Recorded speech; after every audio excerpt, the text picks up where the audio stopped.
Subscribe करें और bell दबाएं ताकि कोई खबर रह न जाए।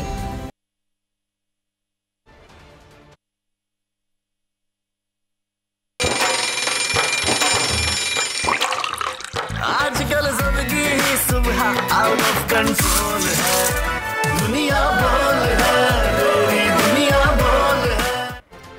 बिस्मिल्लाहिर्रहमानिर्रहीम, अस्सलाम वालेकुम and good morning all of you. और आप सबको मेरी तरफ से और हमारी पूरी टीम की तरफ से जुम्मा बहुत बहुत मुबारक हो। अस्सलाम वालेकुम तलहा, कैसे हैं आप? ऑल वेल वर्दा, आप खैरियत से हैं? तबीयत ठीक है आपकी? बिल्कुल ठीक। आपको भी जुम्मा बहुत बहुत मुबारक हो। बड़ा हैपनिंग डे आज। हाँ एग्जैक्टली, बहुत हैपनिंग डे है आज। लेकिन मैं अभी just एक चीज़ सोच रही थी तलहा, आप देखें कि हमारी हर रोज़ हम सुबह उठते हैं एक नई सोच के साथ उठते हैं। हमारा पिछला दिन कितना ही टफ क्यों ना रहा हो, लेकिन हम हर सुबह एक नई उम्मीद के साथ उठते हैं कि शायद आज कुछ अच्छा हो। और वैसे भी मायूसी को कुफ्र करार दिया गया। लेकिन आई जस्ट अभी मैंने एक चीज़ देखी कि देखिए, आप जब किसी को एक मुस्कुराहट के साथ देखते हैं तो सामने वाले के चेहरे पे भी मुस्कुराहट आ जाती है। जैसे कि एक बड़ी स्माइल के साथ अगर मैंने आपसे गुड मॉर्निंग कहा, अस्सलाम वालेकुम कहा, तो ऑटोमेटिकली आपका भी हंसते मुस्कुराते ही एक रिएक्शन आता है। बिल्कुल, इसे कहते हैं हम लाफ्टर थेरेपी। और यकीनन दुनिया भर में हम जानते हैं लाफ्टर थेरेपी होती है और लोग पार्क्स में जमा होते हैं, एक साथ कह के लगाते हैं और वो कहते हैं oh very healthy, very young and we feel alive again.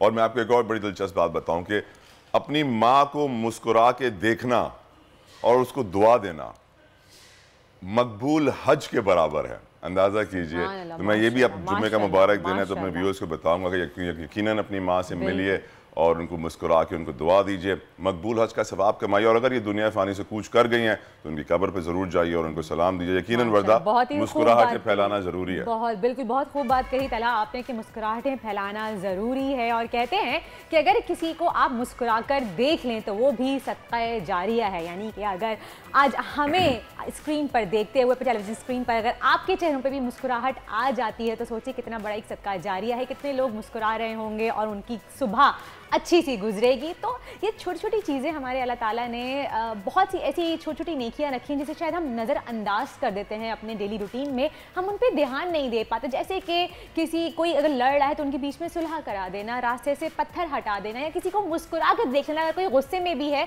तो उसको एक हल्की सी मुस्कान की नज़र से देख लेना तो शायद उसके चेहरे में मुस्कान आ जाए। ये छोटी छोटी चीज़ें हैं, ये छोटी छोटी सी नेकियाँ हैं जिन्हें हम कहीं ना कहीं इग्नोर कर देते हैं, हम ध्यान नहीं दे पाते। लेकिन अगर ये करें तो आपको नेकी भी मिलेगी और सामने वाले के चेहरे पे खुशी भी आ जाएगी। और जब सदका जारिया होगा तो अल्लाह ताला आपको काफ़ी बड़ी मुश्किलात से भी महफूज रख सकता है। तला बिल्कुल आपने सही कहा वर्दा, और इस तरह ही करना चाहिए, खुशियाँ फैलानी चाहिए। Laughter therapy is very important. लेकिन एट द सेम टाइम मुल्क हमारे बड़े सियासी हचकोले खा रहा है, जंप्स मार रहा है, मुआशी हालात कंटिन्यूसली चेंज हो रहे हैं, अनसर्टिनिटी ने मुल्क को घेरा हुआ है, जिसकी वजह से लोग थोड़े से स्ट्रेस्ड आउट ज़रूर हैं। लेकिन इंशाल्लाह everything will be fine. Hope for the best, prepare for the worst. नजर डालते हैं बड़ी खबर पर। सियासी जमातों की नजरें इलेक्शन कमीशन के फैसले पर। पीटीआई के मुनहरिफ 25 अरकान पंजाब असेंबली का मुस्तकबिल क्या होगा, इलेक्शन कमीशन फैसला आज सुनाएगी। मुल्तान में कप्तान का पिंडाल तैयार। कप्तान की जलसा सीरीज का आज आखिरी मैच है। इमरान खान की जानिब से इस्लामाबाद मार्च के हवाले से बड़े ऐलानात का इम्कान। इस्लामाबाद समेत दीगर शहरों में भी बड़ी स्क्रीन्स नस्ब। तेजी से बिगड़ती मईशत को सहारा देने की कोशिश। हुकूमत का लग्जरी गैर मुल्की अशिया की इम्पोर्ट पर पाबंदी का फैसला और 2019 में अगले 3 महीनों तक ये पाबंदी रहेगी।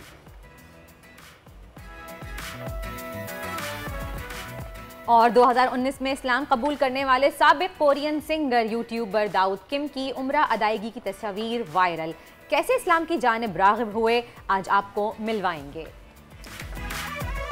जी तरह काफ़ी सूरत हाल जो है वो आज हैपनिंग बहुत संगीन नज़र आ रही है सियासी सूरत हाल के मुताबिक। कि आपने जैसे कहा कि भी लग्जरी आइटम्स पे भी पाबंदी आयद कर दी गई है। और क्या करेंगे, और जिस तरह से इकोनॉमी का बुरा हाल है। आज शहबाज शरीफ साहब का एक दौरा जो है वो एक रोज़ा दौरे पे कराची भी आए हैं। वो मतलब बहुत सारे लग्जरी आइटम तो ऐसे हैं जिनको आप बेसिक आइटम्स कहेंगी, लेकिन ऑफ कोर्स इसके हम तफसीलन डिस्कस करेंगे आने वाले थोड़ी सी देर के बाद अपने प्रोग्राम में। कौन कौन से वो बेसिक आइटम्स हैं जिनको बैन कर दिया गया है। लेकिन ऑफ कोर्स ये ज़रूरी भी था मुल्क के हालात को मद्देनजर रखते हुए। लेकिन इस वक्त, इससे पहले कि हम इस इशू को डिस्कस करें, पहले बात कर लेते हैं जो इस वक्त जर्नलिज्म को टारगेट किया जा रहा है, सहाफत को निशाना बनाया जा रहा है, आज़ादी सहाफत पर कदगन लगाया जा रहा है, बोलने की इजाज़त नहीं दी जा रही और कहा जा रहा है कि वही बोला जाएगा जो हम कहते हैं। FIA का सीनियर सहाफ़ी समी इब्राहिम को एक और नोटिस, हुकूमती ईमा पर आज़ादी सहाफत पर एक और हमला किया गया है। और क्या समी इब्राहिम इस सूरत हाल में निशाना बन रहे हैं तो किस तरह उसको फेस करेंगे? हुकूमत बौखलाहट का शिकार तो है ही, पर आज़ादी सहाफत पर ताला लगाने की कोशिश की जा रही है। इस हवाले से मज़ीद हम बात करेंगे। हमें ज्वाइन किया है अजहर सिद्दीक साहब ने, आप माहिर कानून हैं और ऑफ कोर्स पॉलिटिकल एनालिसिस भी आप करते हैं क्योंकि आपने पूरी ज़िंदगी अपने मुल्क में सियासत देखी है और उसका एक हिस्सा भी रहे किसी हद तक। सिद्दीक साहब, पहला सवाल आपसे पूछना चाहूँगा, क्या वजह है, क्यों बोलने से बंद किया जाता है, क्यों सच बर्दाश्त नहीं होता? सच इतना कड़वा तो होता है लेकिन अब तो हमें सबको कड़वा सच हजम करने की आदत हो गई है, कान से डाल के दूसरे कान से निकाल लेते हैं, लेकिन फिर भी कब तक ये टारगेटिंग होती रहेगी सहाफत की? सिद्दीक साहब। बहुत शुक्रिया जी। ये तो साजिशें आपको पता है, ये चलती हैं, चलती रहेंगी और इनको रोकने में हम कामयाब इसलिए नहीं हो सके कि हमारी जो सहाफ़ती तंजीमें हैं या हमारे सहाफ़ती दोस्त हैं, उनका अपना एक एजेंडा है। अभी अब रिसेंटली कल के फैसले के बाद अगर ख़ास तौर पर आप देखें तो एक ख़ास क्लास है, मैं 5315 की क्लास कहता हूँ, ये सो कॉल्ड लिबरल है, और जिस तरह की वो पोस्टिंग कर रही हैं, जो बातें कर रहे हैं, हम ये होने चाहिए थे मगर नहीं। लेकिन वजह क्या है, नजर आते हैं समी इब्राहिम, नजर आता है साबिर शाकिर, नजर आते हैं वो लोग जो हक और सच के साथ बोलते हैं और जो बात हकायक पे साथ सामने रखते हैं। बिहाइंड द पिक्चर कोई ऐसी बात नहीं है, लेकिन यहाँ लग ये रहा है कि यहाँ दो तरह के म्यार चल रहे हैं। एक खास क्लास चल रही है जिनकी प्रोटेक्शन डेफिनेटली बैनुल अक़वामी तंजीमों की भी है, तो जिन लोगों को बैनुल अक़वामी तंजीमें प्रोटेक्ट करेंगी उनको देखिए हर तरह की प्रोटेक्शन यहाँ पाकिस्तान के अंदर भी हासिल है। और हमें आर्टिकल 19 डिफाइन हो चुका हुआ है। जब आप अभी देखें ना, इस काम के लिए मिसाल के तौर पर अगर वो काम किया है जो कोड ऑफ कंडक्ट या बाकी की वायलेशन है तो पैमरा बनाया ही इसलिए गया था कि अगर कोई ऐसी बात है तो वो पैमरा एक्शन लेगा। यहाँ कमाल की बात है, FIR हो रही हैं और for what reason? Islamabad high court ने इस मैटर को ऑलरेडी टेकअप किया हुआ है, सेक्शन को ऑलरेडी डाइल्यूट हो चुका है। किसी गवर्नमेंट ने कोशिश नहीं की है तो उस सेक्शन को अगर कोई सख्त बनाना चाहते हैं, अगर चाहते हैं कि साफ अगर कोई कदगन लगानी है, अभी तो फिलहाल ऐसी कोई चीज रिकॉर्ड पे अवेलेबल है जो सजेस्ट करती हो इस तरह की।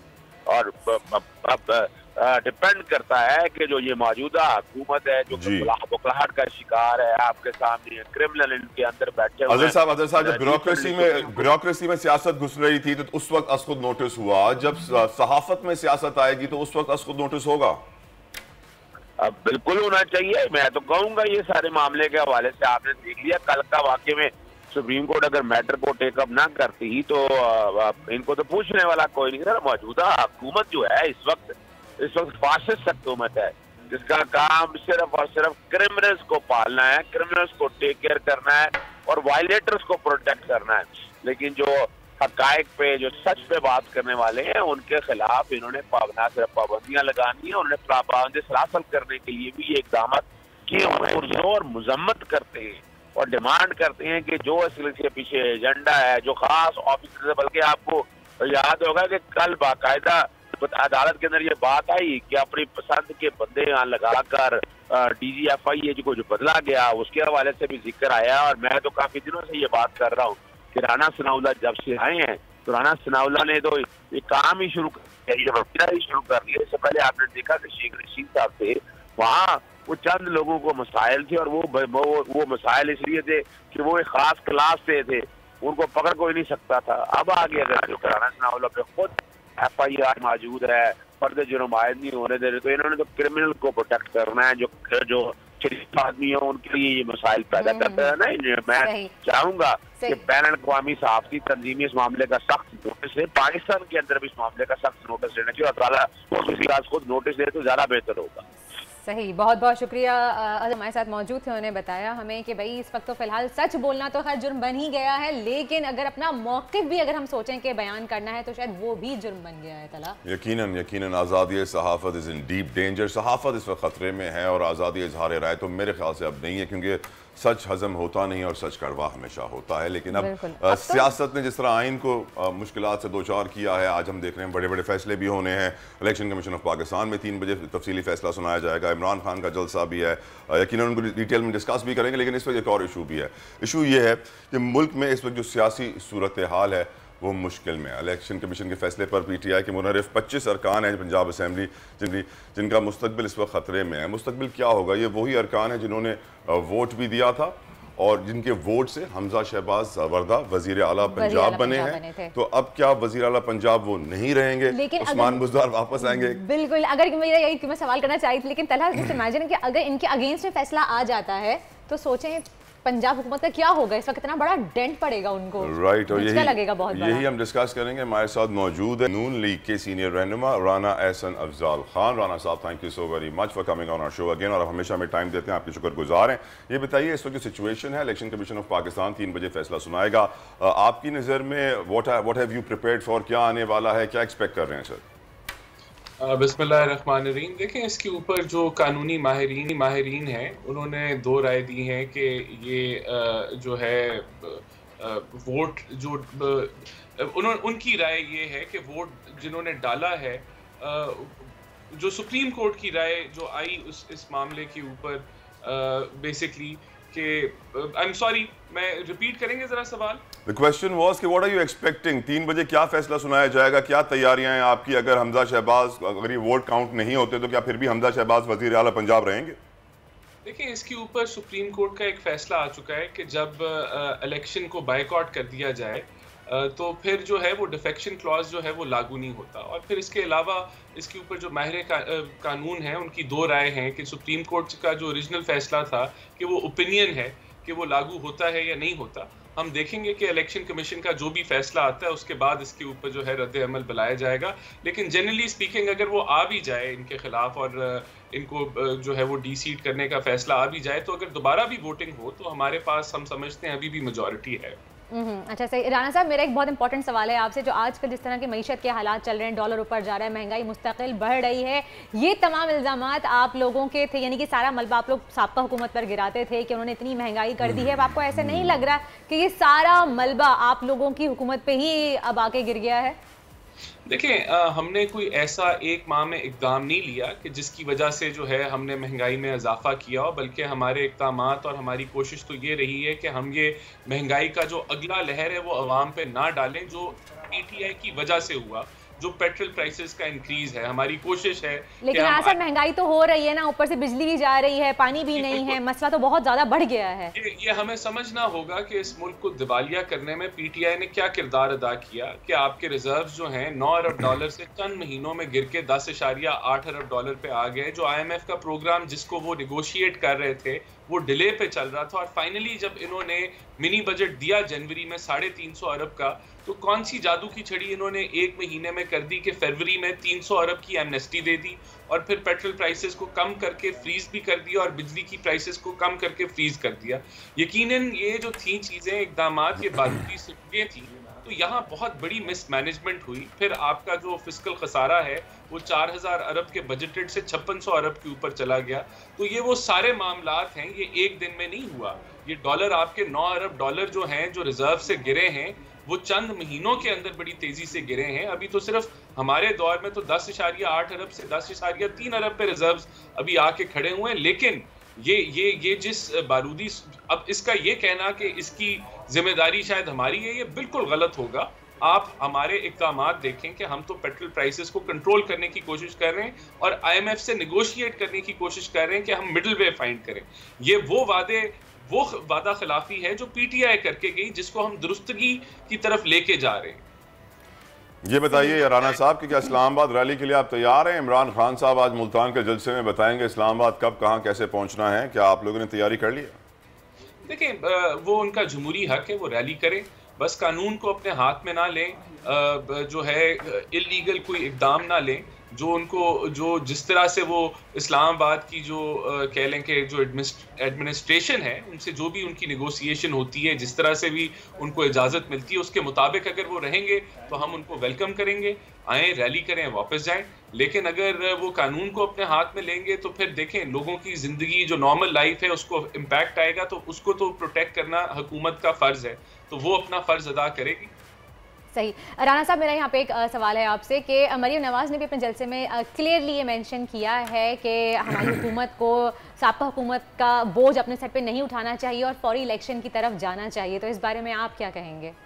देखिए, ये एक राय है और इसकी जो लॉजिक है वो ये इसमें बनती है कि जितनी भी बदहाली और मईशत की जो तबाही है जो पीटीआई की तरफ से आई है, क्या उसको समेटने के लिए जो है वो कम अज़ कम ये पूरा टेन्योर चाहिए है।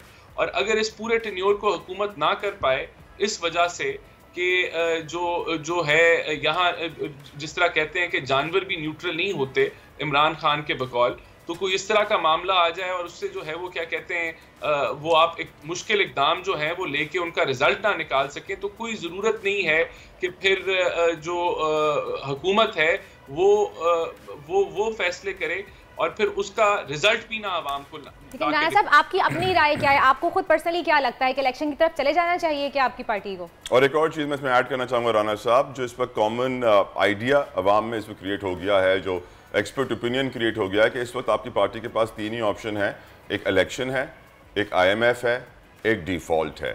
25 तारीख तक IMF का फैसला सामने आ जाएगा। अगर पेट्रोल 200-250 पे गया, डॉलर 200 पे पहुंचा हुआ है, हवा तो निकल जाएगी सर सबकी। देखिए, मैं समझता हूँ कि इलेक्शन के लिए PMLN तैयार है और अगर इलेक्शन हुए तो हम भरपूर तरीके से उसमें हिस्सा भी लेंगे और 2/3 मेजॉरिटी भी लेंगे, तो इलेक्शन से तो नहीं हम घबराते। लेकिन ये जो मुश्किल फैसले हैं ये आने वाले चंद दिनों में जो है इसका रास्ता तयन हो जाएगा और हमें पता चल जाएगा कि हम PMLN जो है वो इलेक्शन का फैसला कर रही है या PMLN जो है। राना एहसन अफजाल खान साहब, बहुत बहुत शुक्रिया आपका वक्त में दिया। जो इंपॉर्टेंट चीज़ें जो मुझे नजर आएँ कि अगर इलेक्शन करवाते हैं, उन्होंने कहा यानी चांसेस हैं इलेक्शन होने के और फैसला आ भी सकता है वर्दा और इलेक्शन। साथ साथ उन्होंने कहा अगर दोबारा वोटिंग हुई पंजाब असेंबली में, पहली वोटिंग ने ऐसे ख्वाब दिखा दिए थे, वो परवेज इलाही की तस्वीर याद नजर आ जाती है कि टूटे के हाथों के साथ दुआएं कर रहे हैं, जो असेंबली का हाल था, लोटे उड़ रहे थे इधर से उधर, वो दोबारा ना हो। लेकिन एक और चीज भी इन्होंने कही कि रैली के हवाले से ये कह रहे हैं कि ऑफ कोर्स उनकी कॉल है इमरान खान की, वो आ सकते हैं इस्लामाबाद, अपनी मार्च कर सकते हैं, लेकिन कोई गैर कानूनी काम ना। और बढ़ता जब भी रैलियां होती हैं होता क्या है कि एक पार्टी पावर में है, एक अपोजिशन में है जो एहतजाज करने जा रही है। जो भी एहतजाज करने जा रहे होते हैं उनको कंटेनर लगा के रोका जाता है, वहां पे लड़ाई झगड़ा, आंसू गैस, शेलिंग हो जाती है और फिर खबर बन जाती है, पूरा दिन चलता है। तशद्दुद, वो कहते हैं उन्होंने हमें मारा, वो कहते हैं उन्होंने पहले कानून तोड़ा। तो ये गेम हमेशा से सियासत में हमारी चला जब तक कहते यही, जैसे कि राना साहब ने कहा कि नहीं हम तैयार हैं, हमें कोई मसला नहीं है, उनका हक है, रैली करें, लॉन्ग मार्च करें, जो भी करें, कहते सभी यही हैं। लेकिन पीछे से जिस तरह से रोकथाम की जाती है, कंटेनर्स लगाए जाते हैं, पुलिस की भारी नफरी जमा हो जाती है, उनको रोका जाता है, फिर वही जैसा कि आपने कहा कि इधर से उधर, और फिर सब कहते हैं उन्होंने पहले हम तशद्दुद किया, इन्होंने हम पर तशद्दुद किया। ये सूरत हाल हमें देखनी पड़ती है अनफॉर्चुनेटली। लेकिन पता नहीं क्यों, वैसे मुझे लग रहा है कि जो इस वक्त करंट हुकूमत है तलहा, मुझे लग रहा है उनकी अभी से कांपे टांग गई हैं, क्योंकि वो जिस तरह के फैसले ले रहे हैं, जिस तरह की बातें कर रहे हैं, जिस तरह की सिचुएशन हमारे सामने आ रही है, पूरी आवाम को नजर आ रही है, देखने में तो यही लग रहा है। तारीख में कभी डॉलर 200 पे नहीं गया, तारीख में कभी सोना जो है 140,000 पे नहीं गया, तारीख में कभी जो है इतनी महंगाई नहीं हुई जितनी इस वक्त है। पेट्रोल 200-250 के करीब जाने वाला है, IMF फैसला करेगा, अल्लाह रहम करे, पाबंदी लगा दी गई है। मुझे अल्लाह वाकई रहम करे हमारे मुल्क पे। इस वक्त मुझे हमदा शहबाज जलसे में तकरीर की थी, हाथ उठा के मुझे वो उनका चेहरा सामने आ रहा है एक सेकंड के लिए, एक लम्हे के लिए, कि उन्होंने कहा था कि आज, यानी कि उस वक्त उन्होंने कहा था कि डॉलर पाकिस्तान की तारीख की बुलंद तरीन सतह पर पहुंच गया है, तो आज तो उससे भी ऊपर चला गया है। तो आज क्या कहेंगे, आज डॉलर कहाँ पे है? ओपन मार्केट में 205 का भी डॉलर दस्तयाब नहीं है, नहीं मिल रहा है, बड़ी मुश्किल सूरत हाल है।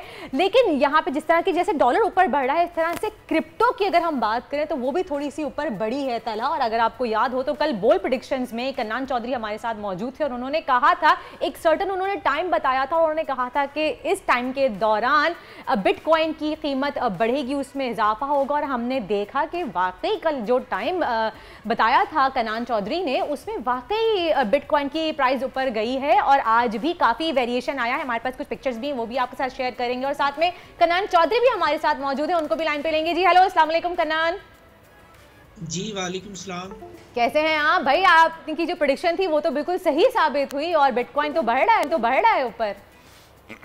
बस अल्हम्दुलिल्लाह और अल्लाह का शुक्र है कि प्रेडिक्शन भी ठीक साबित हुई और 2 लाख रुपए की बढ़ोतरी हुई कल मेरे दिए गए टाइम में बिटकॉइन की प्राइस में पाकिस्तानी करेंसी के मुताबिक।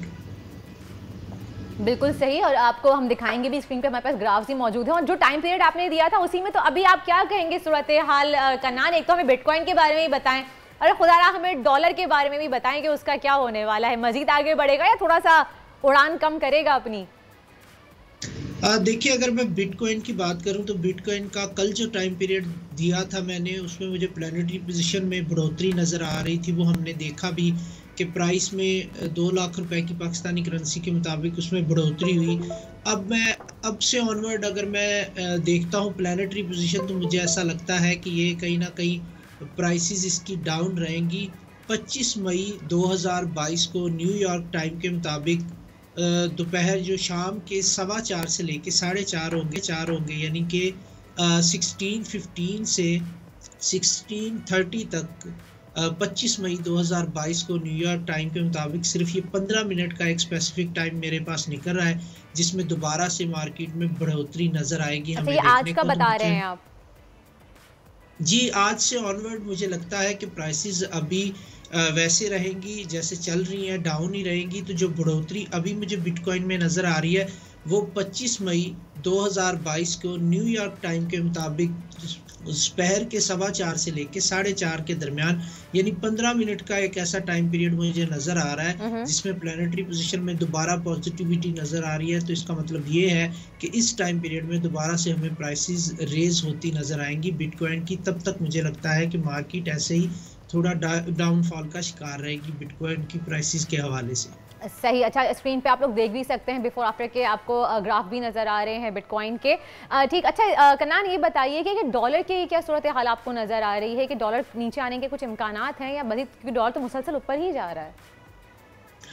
अनफॉर्चुनेटली जब मैं इसकी डॉलर के हवाले से कैलकुलेशन करता हूं तो मुझे लगता है कि डॉलर की प्राइसेस में अभी कमी आना मुमकिन नहीं है।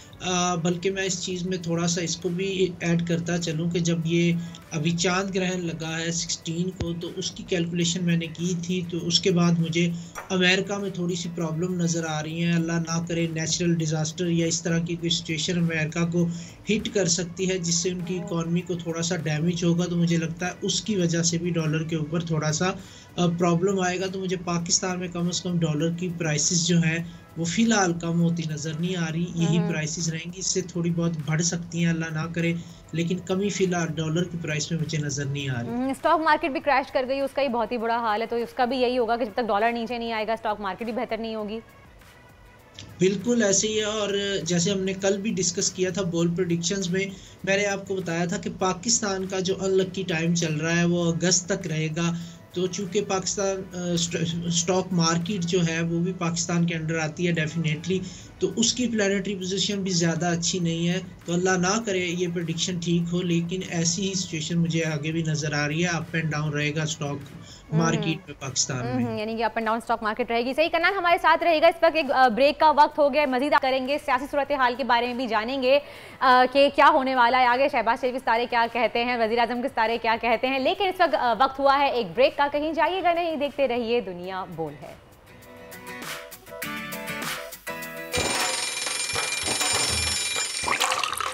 आजकल जिंदगी ही सुबह आउट ऑफ कंट्रोल है, दुनिया बोल है, तेरी दुनिया बोल है। Welcome back after the break. आप देख रहे हैं दुनिया बोल है। कनान चौधरी हमारे साथ मौजूद हैं। ब्रेक पे जाने से पहले हमने उनसे बात की कुछ बिटकॉइन के हवाले से, डॉलर, स्टॉक एक्सचेंज के हवाले से। अब कुछ सवालात करते हैं सियासत के हवाले से कि सियासी हुक्मरानों के सितारे क्या कहते हैं। तो कनान, आप हमें बताइए कि आपको क्या सबसे इम्पोर्टेंट सवाल है, ये सबके जहनों में है कि इमरान खान जो रैली निकालने जा रहे हैं, जो मार्च करने जा रहे हैं, लॉन्ग मार्च, वो क्या इतना प्रेशर बना पाएंगे हुकूमत पे? आपको क्या लग रहा है कि इलेक्शन की तरफ उनको मना पाएंगे? बड़ा ज़बरदस्त क्वेश्चन किया है आपने। तमाम जगह पे यही क्वेश्चन सबके जहनों में है, ये पूरी आवाम के जहन में इस वक्त। बिल्कुल, और अभी तक मेरा ख्याल है कि एस्ट्रोलॉजी के हवाले से किसी ने इस पर कोई प्रेडिक्शन नहीं दी, सब इंतज़ार कर रहे हैं डेट अनाउंस होने का। तो जो मैंने पाकिस्तान का चार्ट बनाया है इस हवाले से, अगर मैं प्लानिटरी पोजीशन को मद्देनज़र रखूं तो मुझे ऐसे लगता है कि खान साहब का जो मार्च है वो इतना प्रेशर बनाने में कामयाब नहीं होगा कि अभी इलेक्शन अनाउंस हो चुके, गो कि बहुत ज़्यादा तजिया नगार ये तजिए कर रहे हैं कि अभी इलेक्शन हो जाएंगे, 3 दिन में हुकूमत अनाउंस कर देगी इंटरिम सेटअप और वगैरह वगैरह। मुझे ऐसा लगता है अपनी कैलकुलेशन के अकॉर्डिंग के इस साल के एंड पे जाके ये चीज़ें जो हैं वो डिस्कशन में आएंगी। लेकिन 2023 का अगर मैं टाइम पीरियड चेक करता हूँ तो मेरे पास जो प्लानिटरी पोजीशन बन रही है, मुझे ऐसा लगता है कि किसी भी वक्त मार्च 2023 के बाद से इलेक्शन अनाउंस होते हुए मुझे नज़र आ रहे हैं और उसके बाद ही इलेक्शन होंगे। तो जो अभी की प्लानिटरी पोजीशन है, पाकिस्तान के चार्ट को देखूं या फिर मैं जो करंट सिचुएशन है इसके चार्ट को देखूं, एस्ट्रोलॉजिकली और न्यूमरोलॉजिकली दोनों सिचुएशन में, तो मुझे लगता है कि इलेक्शन अनाउंसमेंट जो है वो मार्च 2023 के बाद कहीं ना कहीं किसी भी वक्त हो सकते हैं। मार्च 2023 के बाद इलेक्शन, तो मुझे एस्ट्रोलॉजिकली मार्च 2023 के बाद ही इलेक्शन की अनाउंसमेंट नज़र आ रही है या इलेक्शन नज़र आ रहे हैं। नहीं लग रहा आपको फौरी तौर पे इलेक्शन होते हुए नज़र नहीं आ रहे हैं? मार्च 2023 तो बहुत दूर है, उस वक्त तक हमारे मुल्क का क्या होगा, मईशत का क्या होगा, ये एक बहुत अहम सवाल है कनान साहब। मईशत का तो देखिए, मैं आपको पहले भी बता चुका हूँ कि अगस्त 2022 तक जो है अनफॉर्चुनेटली जो प्लानिटरी पोजीशन है वो बड़ी प्रॉब्लम में नज़र आ रही है। तो मईशत के हवाले से 2022 तक लेकिन इसमें एक चीज़ ये है कि अभी जो सिचुएशन बनी हुई है, देखें अगस्त में पाकिस्तान की बर्थडे आएगी, सितंबर में शहबाज शरीफ साहब की आएगी जो करंट प्राइम मिनिस्टर हैं पाकिस्तान के, और फिर हमजा शहबाज की भी बर्थडे जो है वो सितंबर में ही आ रही है। तो मुझे शहबाज शरीफ के बारे में ही पूछना है आपसे, आप कंप्लीट कीजिए फिर मैं पूछती हूँ आगे आपसे।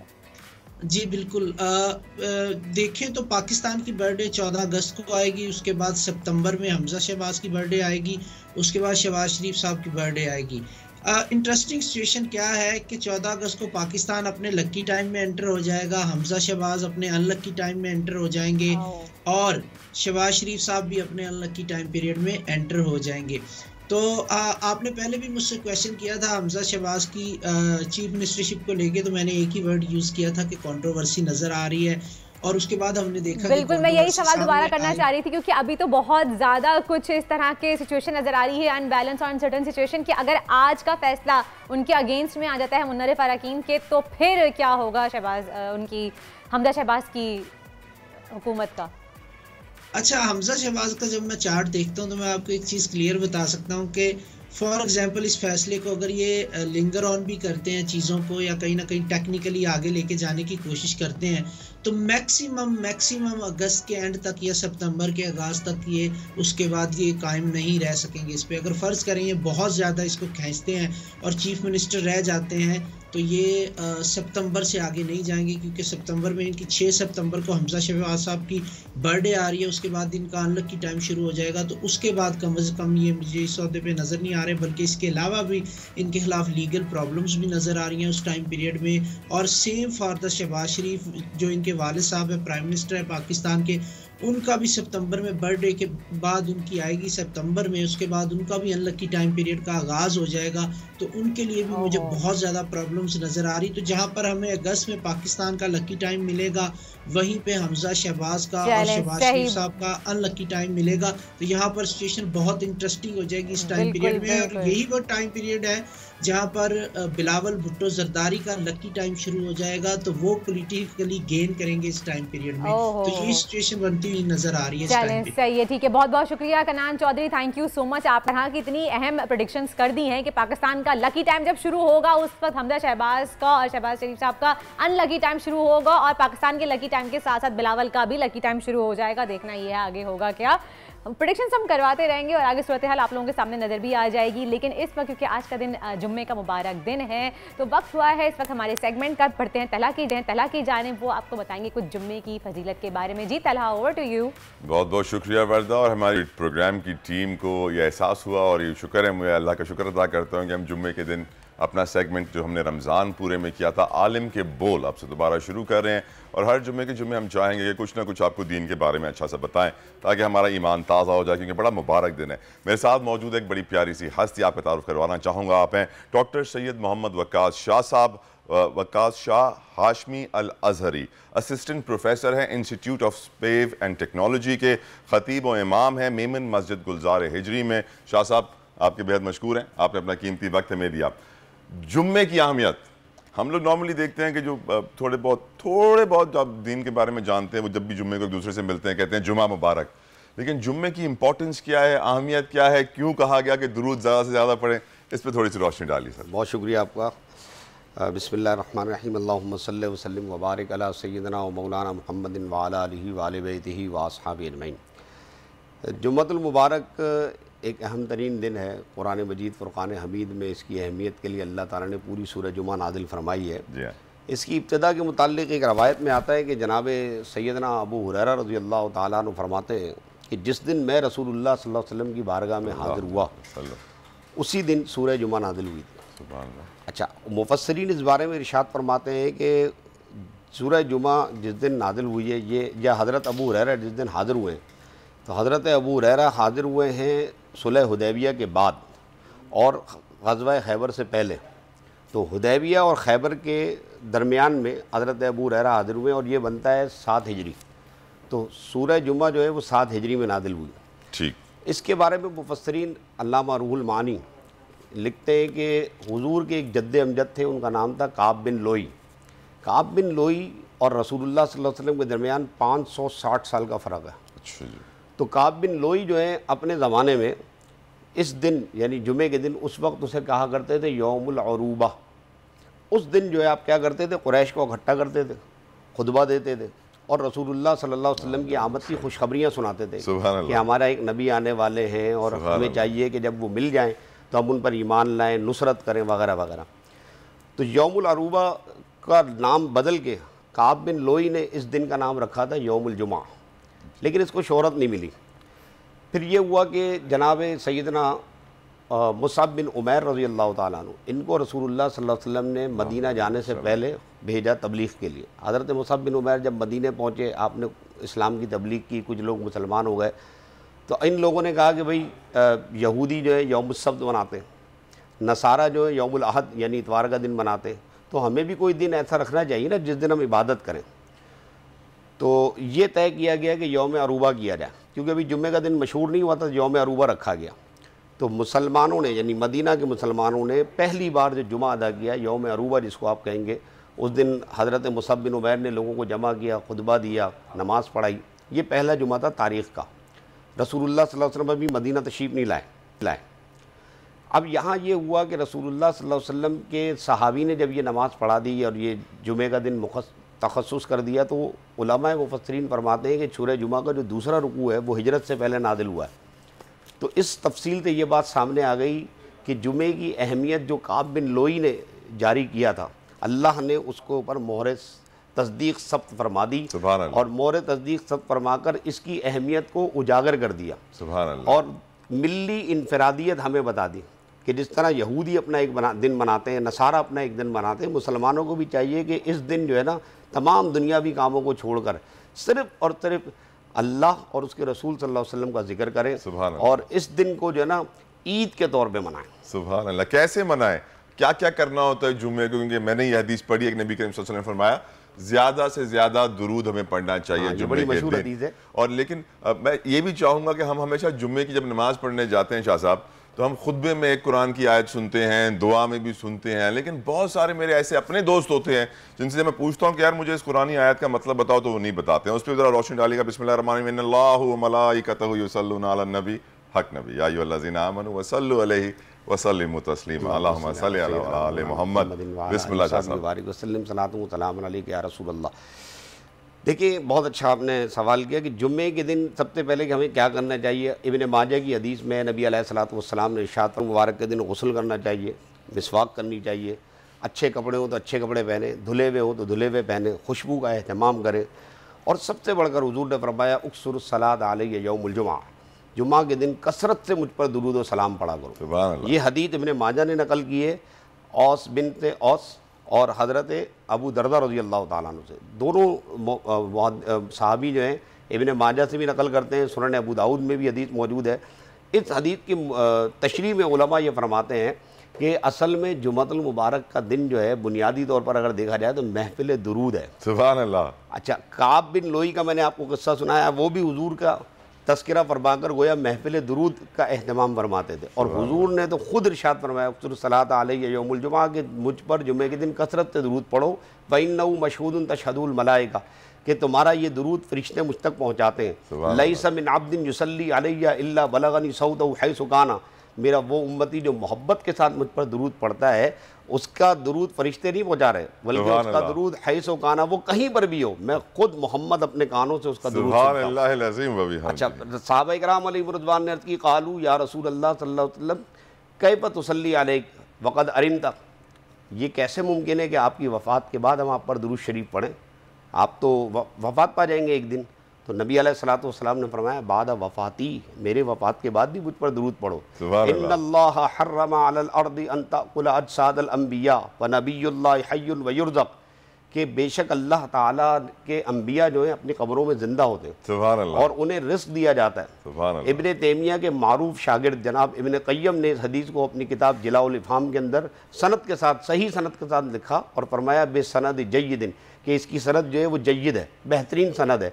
तो इस हदीस मुबारक और उससे पहले वाली हदीस का जो तर्जुमा जो हम कंक्लूजन निकालते हैं, वो कंक्लूजन ये है कि दरअसल जुमातुल मुबारक का दिन जो है रसूलुल्लाह सल्लल्लाहु ताला अलैहि वसल्लम पर दुरूद व सलाम पेश करने का दिन है, महफिल दुरूद सजाने का दिन है, हुजूर के साथ खुसूसी मोहब्बत के इजहार का दिन। और शाह साहब कुरान की इस आयत से मालूम पड़ता है कि अल्लाह ने ये महफिल सजाई है। अल्लाह ने ये महफिल सजाई है। कुरान मजीद की जो आपने आयत कोट करी, बड़ी शानदार आयत कोट करी, इस आयत में भी अल्लाह ताला ने यही इरशाद फरमाया कि अल्लाह और बंदे के काम में कहीं इश्तराक नहीं है, लेकिन इस काम में इश्तराक है, यहाँ मुश्तरक है कि अल्लाह भी दुरूद भेज रहा है, फरिश्ते भी दुरूद भेज रहे हैं और उम्मती भी दुरूद भेज रहे हैं। और शाह साहब ये वो एक वाहिद अमल है जो इंसान और रब में मुश्तरक है। बिल्कुल वही मैंने, अल्लाह सुब्हानहू तआला कुछ और ऐसा काम नहीं करता जो हम इंसान करते हैं सिवाय दुरूद और सलाम के।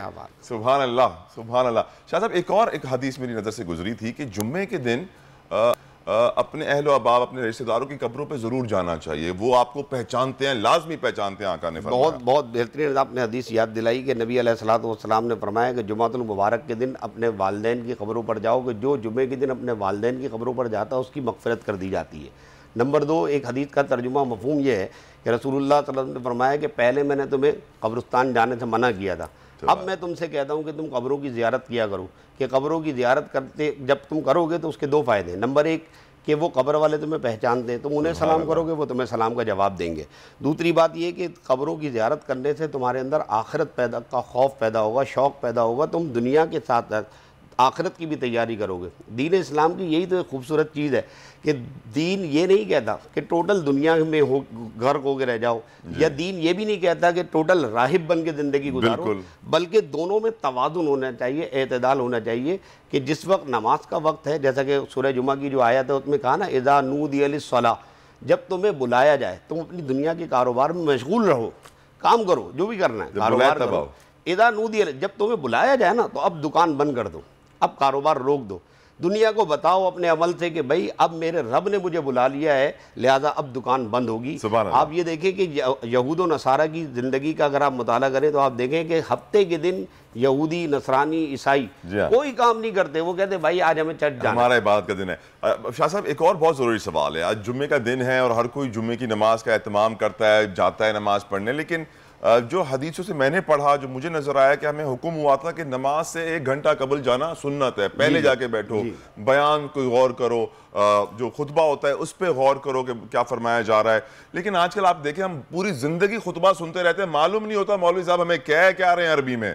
हम पूरी जिंदगी जो है नमाज खड़े होने से 2 मिनट पहले पहुंचना है, बस खुतबे की आखिरी लाइन मिल जाए, अल्लाह अकबर कह खड़े हो जाएंगे, हमारी नमाज हो जाएगी। देखिए इस बारे में एक बड़ी ज़बरदस्त बात मुझे याद आ गई कि नबी अलैहिस्सलातु वस्सलाम ने जो मदीना मुनव्वरा में पहला जुमा पढ़ाया, जब आप हिजरत करके तशरीफ लाए, कुबा में रुके, कुबा में आप रुके पीर, मंगल, बुध और जुमेरात, 4 दिन आप कुबा में रुके। जुमे वाले दिन सुबह आप वहाँ से रवाना हुए मदीना, जिसको पहले यसरब कहते हैं, उस यसरब को आप मदीना बनाने के लिए तशरीफ लाए। तो मदीने में जब आप तशरीफ लाए वो जुमे का दिन था, मदीना मुनव्वरा बन गया। जी हाँ, मदीना मुनव्वरा बन गया। तो मौरखीन लिखते हैं कि जनाब सालिम हज़रत सालिम बिन औफ की वादी में आप उतरे, आपने जुमे की नमाज़ पढ़ाई। तो अब सुने, जुमे की पहली अज़ान हुई और पहली अज़ान के बाद आपने खुतबा दिया और उसमें लोगों को 5 बातों की नसीहत की। नंबर 1 हम्द बारी ताला पढ़ी, दुरूद व सलाम पढ़ा, उसके बाद फिर आपने तकवा की नसीहत की, कुरान मजीद की कुछ आयात की तिलावत की और आखिर में अहले ईमान के लिए दुआ की। खुतबे में ये 5 चीज़ें ज़रूरी हैं। तो रसूलुल्लाह सल्लल्लाहु ताला अलैहि वसल्लम ने जो पहला जुमा पढ़ाया उसमें ये अज़ान हुई। अब ये मैं तवज्जो इस तरफ दिलाना चाहता हूँ कि उस वक्त एक ही अज़ान होती थी। अच्छा, फिर हज़रत अबू बकर का ज़माना आ गया, हज़रत उमर का ज़माना आ गया, हज़रत उस्मान के ज़माने में लोगों ने कहा कि भाई लोग तो कारोबार में मशगूल रहते हैं, तो लोगों की सहूलत चाहिए। अमीरुल मोमिनीन उस्मान गनी रज़ी अल्लाह ताला ने लोगों की सहूलत के लिए दूसरी अज़ान शुरू करी। ये जो पहली अज़ान होती है जिसे हम पहली समझते हैं, ये पहली नहीं है, ये दूसरी है। हाँ, पहली अज़ान वही है जो खतीब के सामने खड़े होकर दी जाती है। तो अब आपने जो बात इरशाद फरमाई वो हज़रत उस्मान गनी रज़ी अल्लाह ताला अन्हु के दौर खिलाफत में लोगों ने कहा था कि भाई कारोबार में लोग मशगूल हैं तो उनकी तवज्जो दिलानी है। अब ये अज़ान जो दी जाती है ना, इसका मकसद आप जो भी काम कर रहे हैं ना, अब इसको स्टॉप कर दें, गुस्ल करें, मिसवाक करें, खुशबू लगाएं, कपड़े पहने, तैयार हों और खतीब के सामने पहुंच जाएं। दूसरी अजान से पहले वो जो पहली अजान है खतीब के सामने दी जाती है। अब इस अजान से पहले पहुंचने का हुक्म क्या है मालूम है? अगर आप अजान से पहले पहुंचेंगे तो आपको जुमे का सवाब मिलेगा। सुभान अल्लाह, सुभान अल्लाह। डॉक्टर साहब, वक्त की कमी है, अल्लामा साहब माजरत चाहूँगा, लेकिन यकीनन अगले जुमे भी आपसे इंशाल्लाह बात करने की कोशिश करेंगे। लेकिन आपका बेहद शुक्रगुजार हूँ। अल्लामा डॉक्टर सैयद मोहम्मद वकास शाह साहब हमारे साथ हैं, हाशमी अल अज़हरी, असिस्टेंट प्रोफेसर है institute of space and technology है, खतीब व इमाम मेमन मस्जिद गुलजार हिजरी। आपके बेहद मशकूर हैं। जुमे का मुबारक दिन है। मेरी ख्वाहिश ये होगी कि आप लोग भी इस जुमे का भरपूर फ़ायदा उठाएँ, एहतमाम से जुमे की नमाज़ पढ़ें, अपने करीब अहबाब की कब्रों पर ज़रूर जाएँ और दुरूद और सलाम ज़्यादा से ज़्यादा कसरत से पढ़ें। एक ब्रेक लेते हैं, ब्रेक के बाद प्रोग्राम जारी रहेगा। आजकल जिंदगी ही सुबह आउट ऑफ कंट्रोल है, दुनिया बोल है, तेरी दुनिया बोल है। जी वेलकम बैक। मैं वेलकम बैक कहूँ आपको या मैं क्या कहूँ, क्योंकि मैं इस पर खुद परेशानी में मुब्तला हूँ, मैं सोच में मुब्तला हूँ। तलहा से मैं यही सवाल, तलहा मुस्कुरा रहे हैं और मुझे टेंशन शुरू हो गई है, बिकॉज शायद बीइंग अ फीमेल हमें ज़्यादा टेंशन होती है इस चीज़ की। अभी हम ब्रेकिंग न्यूज़ सुन रहे थे कि बिजली 4 रुपये महंगी हो गई है। तो बिजली आ कब रही है? बिजली तो अल्लाह अल्लाह करके आ ही नहीं रही है। अगर आधे घंटे की लाइट आती है फिर दोबारा लाइट चली जाती है और उस पर भी बिजली महंगी हो गई है। अभी तो आप बिजली बिजली कर रही हैं, आगे देखिए और क्या क्या करेंगी, क्योंकि मुश्किलात बढ़ती जा रही हैं। हमारे मुल्क में जो चीज़ नायाब होती है वर्दा वो महंगी हो जाती है। लेकिन आपके लिए मुश्किलात इसलिए बढ़ने वाली हैं क्योंकि जो इम्पोर्ट पे बैन लगाए 3 महीनों के लिए, इम्पोर्ट बिल गिराना चाहते हैं। मरियम औरंगजेब साहब कहती हैं, साहिबा कहती हैं कि इस इकदाम से कुछ $6 बिलियन कम हो जाएंगे हमारे इंपोर्ट बिल पे। कौन कौन सी चीजें आप इंपोर्ट नहीं कर पाएंगी वर्दा, मैं आपको बताना चाहूंगा। ना आप मोबाइल फोन इंपोर्ट कर पाएंगी, जो आपको बड़े बड़े काजू और बड़े बड़े पिस्ते खाने होते हैं ना ब्राजील वाले, जो आप इंपोर्टेड लेती हैं बड़ी दुकानों से महंगे, वो आप इंपोर्ट नहीं कर सकती, वो भी नहीं खा सकेंगी, महंगी हो जाएंगी। जो इंपोर्टेड प्लेट्स, क्रॉकरी नहीं ले सकते, बैन हो गया। क्रॉकरी आप नहीं ले सकती कोई भी। आपके वेपन्स और एम्यूनिशन के ऊपर ही बैन लग गया है। जूते, जो आपके पास 200 जूते हैं ना घर पे, मेरी सैंडल्स संभाल के रखिएगा, ऑक्शन कीजिएगा, क्योंकि बैन लग चुका है तो बहुत महंगे बिकेंगे। शैंडलियर्स और लाइटें, घर के अंदर जो महंगी महंगी लाइटें लगाते हैं वो भी आप कलमा पढ़ लीजिए। हेडफोन्स और लाउड स्पीकर्स नहीं इंपोर्ट होंगे। सॉसेज और केचप्स जो आपको चाहिए होता है ना, महंगा वाला मस्टर्ड, महंगा वाला थाउजेंड आइलैंड नहीं मिलेगा आपसे, और मिलेगा भी तो 3 गुना कीमत है, क्योंकि ब्लैक हो रहा होगा, इंपोर्ट अब हो नहीं सकता। मैं तो यही कहने वाली थी कि शेफ्स का क्या होगा, किचन रेस्टोरेंट आगे सुनिए। घर जो कंस्ट्रक्शन का सेक्टर है उसके लिए जो इंपोर्टेड दरवाजे और खिड़कियां इस्तेमाल करते हैं नहीं कर सकते। बैग्स और सूटकेसेस नहीं इंपोर्ट कर सकते। सैनिटरी वेयर नहीं इंपोर्ट कर सकते। फिश एंड फ्रोजन आइटम्स नहीं इंपोर्ट कर सकते। कारपेट्स नहीं इंपोर्ट कर सकते। टिश्यू पेपर नहीं कर सकते। फर्नीचर, शैम्पू, गाड़ियां, जो गाड़ियां मुसलसल रोज महंगी हो रही थी इस इकदाम के बाद मजीद महंगी हो जाएंगी। मैट्रेस, जैम, जेली वर्दा, वो महंगी वाली जो आप जैम यूज करती है ना, मुझे ये वाली चाहिए, नहीं यूज कर सकते। महंगी वाली नॉर्मल आपकी जो भी जैम जेली आपके फ्लेवर्स के लिए आपको चाहिए होती है, वो तो एक नॉर्मल कॉमन चीज है। Normal cornflakes, toiletries, sunglasses, kitchenware, frozen meat, juice, pasta, ice cream, cigarettes, shaving cream वगैरह भी नहीं कर सकते। म्यूजिकल आइटम्स जो होते हैं, गिटार वगैरह नहीं कर सकते। सैलून आइटम्स, आपका मेकअप, आपके ये आपके हेयर ड्रायर, ब्लो ड्रायर, भूल जाइए उनको। और सबसे बढ़कर वर्दा, नो मोर इंपोर्टेड चॉकलेट्स। नहीं, इसमें तो चीख निकलती है, नहीं क्या होगा? सिर्फ वही लोग खुश हैं वर्दा, तलहा, सिर्फ वही लोग खुश हैं वर्दा जो डॉलर में कमा रहे हैं और आपके साथ भी एक बैठा हुआ है। हाँ, मुझे याद आया। बिल्कुल जनाब, आपको मिलवाएंगे यार, लेकिन मैं धचके से तो बाहर निकलूँ कि हमारे शैम्पूज, हमारी कॉस्मेटिक्स कहाँ जाएगी? वैसे मिलेगा सब, लेकिन बहुत महंगा मिलेगा। और डॉलर में कमाएं, कैसे हम कमा सकते हैं डॉलर में? इन चीज़ों को हम अपने लिए सस्ता कैसे बना सकते हैं, ये हम पूछेंगे। किन से पूछेंगे आपको पहले बताते हैं कि भाई आजकल जिस तरह का वेब का दौर है, यूट्यूब का स्पेशली दौर है, बच्चे को पता है, बच्चा इनको जानता है, सभी जानते हैं। दुनिया में सलमान नौमान एक वाहिद ऐसे पाकिस्तानी यूट्यूबर हैं जिन्होंने सिर्फ 5 माह में, सिर्फ 5 महीने में, यानी कि 5 मिलियन से जायद जो है वो सब्सक्राइबर्स तक वो पहुंच चुके हैं। उनके फॉलोअर और सब्सक्राइबर्स इतने ज़्यादा हैं, यानी कि 5 मिलियन, वो सब वाहिद ऐसे पाकिस्तानी है। आमतौर पर ये एक इम्पॉसिबल थिंग है, क्योंकि 5 मिलियन सब्सक्राइबर्स तक पहुंचना बहुत ही मुश्किल है। इन्होंने ये कैसे किया? ये एक ख्वाब होता है, तमाम लोगों का ख्वाब होता है। और हम खुद देखते हैं तला कि कुछ चंद फॉलोअर्स के लिए, कुछ वीडियोस के लिए लोग क्या से क्या वीडियोस बनाते हैं, लेकिन ये बहुत ही एक अच्छे सिंगर हैं। जंगलों को आग लगा देते हैं, जंगलों को आग लगाते हैं और फिर कहीं और जाके वीडियो बन रही होती है और क्या क्या होता है हम सब जानते हैं। लेकिन हम बात करेंगे कि सलमान नौमान हमारे साथ स्टूडियो में मौजूद है, उनसे पूछेंगे कि कैसे वो 5 मिलियन सब्सक्राइबर्स तक पहुंचे। अस्सलाम वालेकुम नौमान। वालेकुम सलाम, क्या हाल है? बिल्कुल ठीक, आप कैसे हैं? सबसे पहले बात तो ये कंग्रेचुलेशन, एक बहुत बड़ी बात है कि बीइंग अ पाकिस्तानी यूट्यूबर और आप जो हैं वो इतने बड़े नंबर पे हैं। 5 मिलियन कैसे पॉसिबल हुआ? मैं भी शॉक्ड हूँ। अच्छा, आप खुद शॉक्ड हैं? तो मैं खुद शॉक्ड हूँ क्योंकि जिन लोगों को मैं फॉलो करता था ऑन यूट्यूब, वो अभी तक मतलब 8-8, 9-9 साल से मैं उनकी वीडियोस देख रहा हूँ। वो अभी एक माइलस्टोन उनका 3 मिलियन और 3.3, 3.4 मिलियन पे है। वो बहुत, और अल्लाह ताला ने मुझे इतनी तेज़ी से, मतलब लोगों ने इतनी तेज़ी से मुझे शेयर किया है। आप कोई भी किसी प्लेटफॉर्म पे आप कुछ करते हैं, अगर लोग आपको पसंद करते हैं और शेयर करते हैं तो आपकी स्पीड डबल हो जाती है। आपने कोई चीज़ पसंद की, आपने शेयर की, शेयर करने के बाद वो 100 लोगों में शेयर हुई, वो 100 के 100 लोग मुझ पे आ गए। तो ऐसे बहुत तेज़ी से आप ग्रो करते हैं। आप कोई भी ऐसा कंटेंट बनाते हैं जो लोग शेयर करें, you can grow really fast. आपका ऐसा क्या कंटेंट है कि आप कॉमेडी वीडियोस भी बनाते हैं, आप शॉर्ट फीचर्स भी बनाते हैं?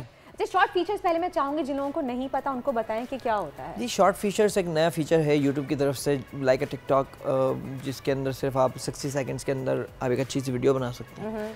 सिंपल है, अंडर 60 सेकंड्स आप बना सकते हैं। ठीक है, तो आपको क्या लगता है कि आप क्या शॉर्ट फीचर्स की वजह से बहुत ज़्यादा आपको सब्सक्राइबर्स मिले, या आपके सिंगिंग की वजह से, कि आप अपनी काफ़ी सिंगिंग की वीडियोस दें? जी, मैं शॉर्ट बनाने से पहले सिंगिंग के गाने व्लॉगिंग करता था। उसमें भी माशाल्लाह से मेरे पास मोर देन 1,00,000 थे।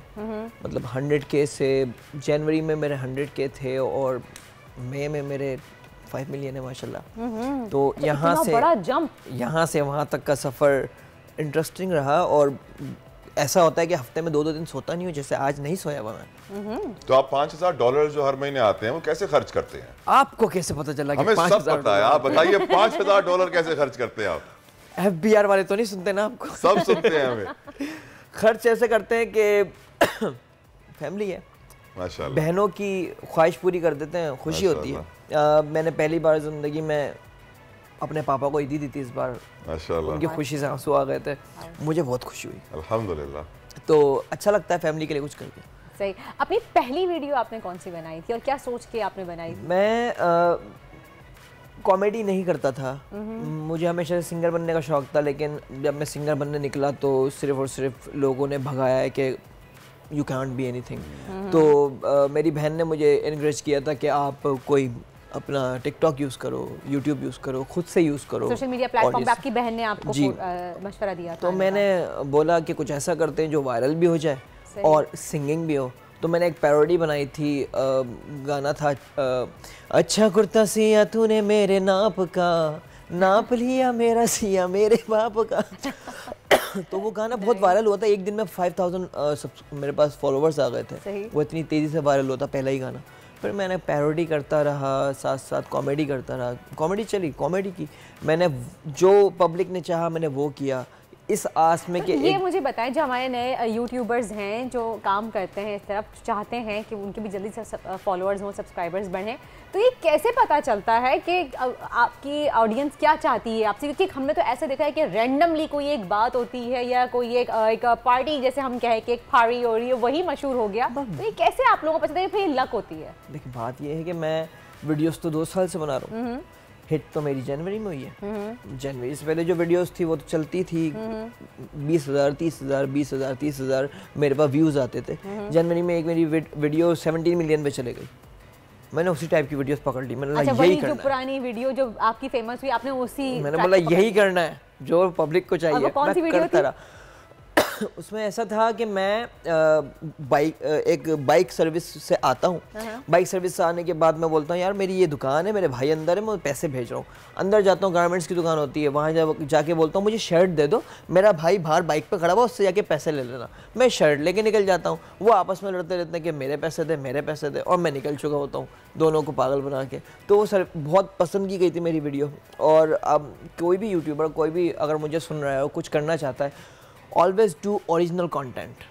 आप कुछ ओरिजिनल करेंगे तो चलेगा। अगर आप सोचेंगे कि मैं किसी की कॉपी कर लूँ, तो लोगों ने ऑलरेडी देखा हुआ है। जिसको तुमने देखा उसको लोगों ने भी देखा हुआ है, तो लोग सिर्फ ये बोलेंगे यू जस्ट कॉपीड। कॉमेडी कितनी मुश्किल है? कॉमेडी बहुत मुश्किल हो जाती है अगर आपके ऑडियंस के पास सेंस ऑफ ह्यूमर ना हो। Totally depend on audience.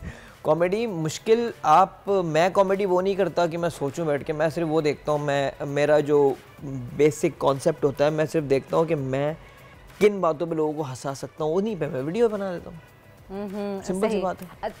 बिल्कुल। यानी कि आप लगता है अच्छा, आपकी टीम जो साथ है आपकी कौन है? आपके अपने ही लोग हैं, प्रॉपर एक टीम है? मेरे 2 भाई हैं जो मेरे साथ होते हैं, और मेरा एक कज़न है। या फिर चलते फिरते किसी को भी पकड़ के समझाता हूँ यार ऐसे करना है, और करवा देता हूँ।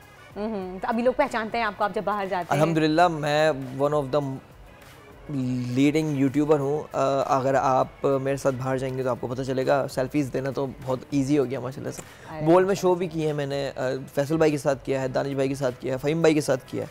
तो यहाँ पर चलें जी, बहुत अच्छी बात है। Wish you all the best, ताकि फ्यूचर में भी आप जो है मजीद तरक्की करें, आपके सब्सक्राइबर्स जो हैं वो मल्टीप्लाई बाय 2-4 होते रहें। और थैंक यू सो मच, बहुत बहुत शुक्रिया आपके आने का। और जब बात हो रही है सोशल मीडिया की तलह, तो आगे भी हम बात करते हैं कि सोशल मीडिया पे यूट्यूब पे ही एक और कोरियन पॉप सिंगर बहुत फेमस हैं, और वो ख़ास तौर पे उनकी कुछ पिक्चर्स वायरल हो रही हैं जब उन्होंने उम्रा परफॉर्म करने के लिए वो गए, क्योंकि उन्होंने कुछ अर्सा पहले इस्लाम कबूल किया है।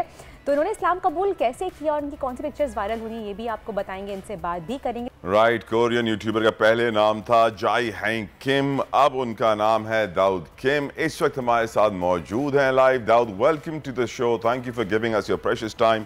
The first question I like to ask you, how do you feel now? How did Islam change your life and change your perspectives and change your thoughts and change the way you live your life? How does it feel now? So I can say now? Yes, you're live right now, Daud. Go ahead. Okay, so Assalamu alaikum wa rahmatullahi wa barakatuh. Wa alaikum assalam wa rahmatullahi wa barakatuh. आपसे मिलकर खुशी हुई। मेरा नाम दाऊद है। माशाल्लाह। दाऊद, इस्लाम ने आपकी जिंदगी कैसे बदली? How did Islam change your life? Yes, I will tell you about the story. Actually, it's a really long story, but I will try to make it short. So, as you told me, as I see the video, I was a singer in Korea. So there was many opportunity because K-pop is now really like worldwide popular. So I have some chance to do performance in Indonesia and Tunisia and other countries. So I've been there and I meet the real Muslims. And before that, actually, my thoughts again about Islam was not very good. Because the movie show about the negative thing about Islam.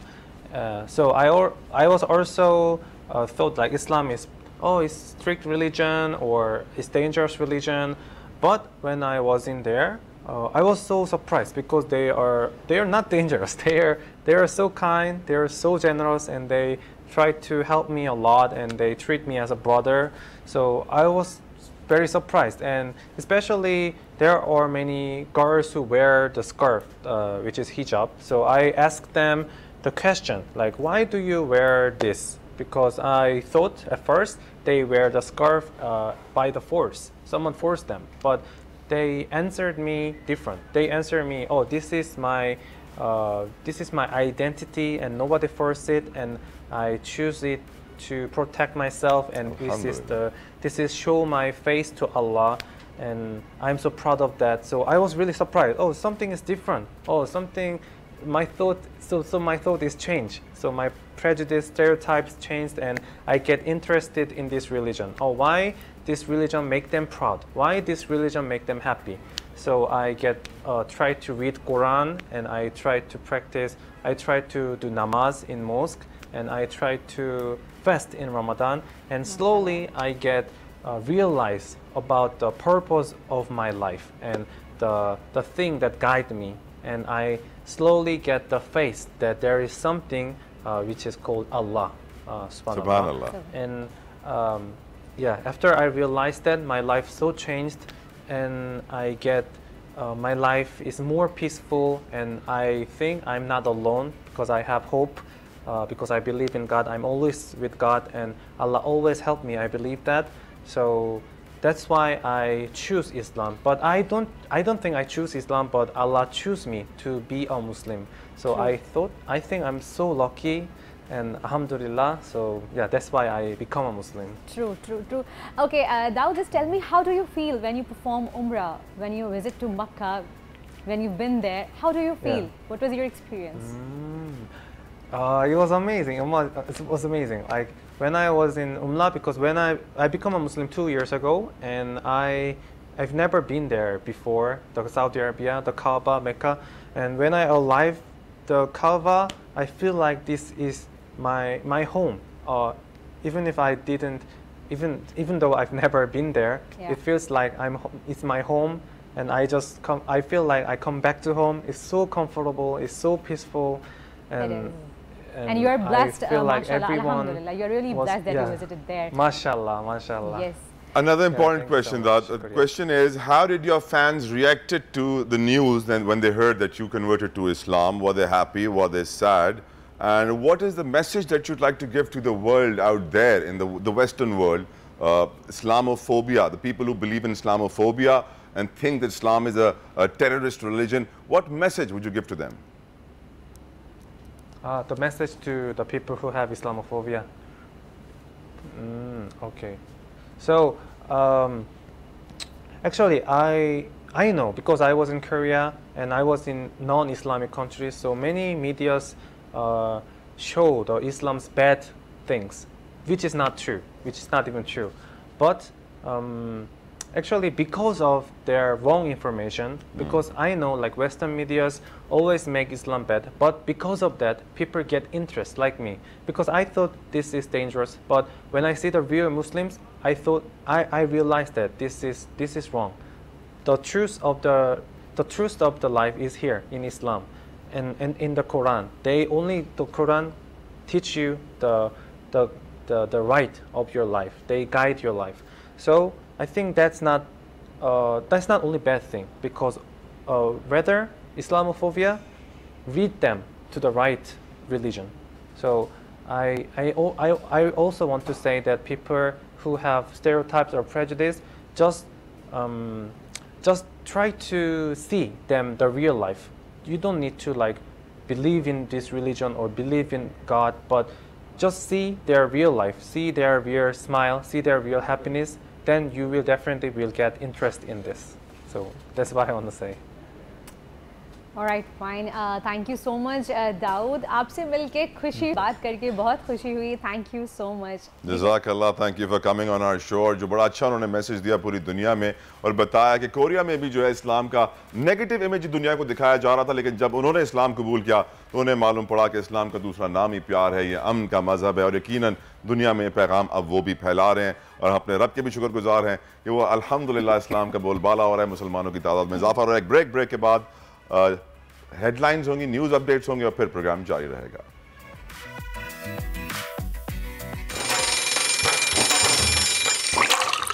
आजकल जिंदगी ही सुबह out of control है, दुनिया बोल है, मेरी दुनिया बोल है। वेलकम बैक टू दुनिया बोले। वर्दा, आप कल रात कितने बजे सोई थी? मैं कल क्यों जल्दी सो गई थी? इसी वजह से आपने बिलावल भुट्टो जरदारी की तकरीर मिस कर दी। उन्होंने बड़ी लाजवाब तकरीर की। अक़वाम मुत्तहिदा में बड़ा क्वेश्चन आंसर सेशन हुआ प्रेस के साथ।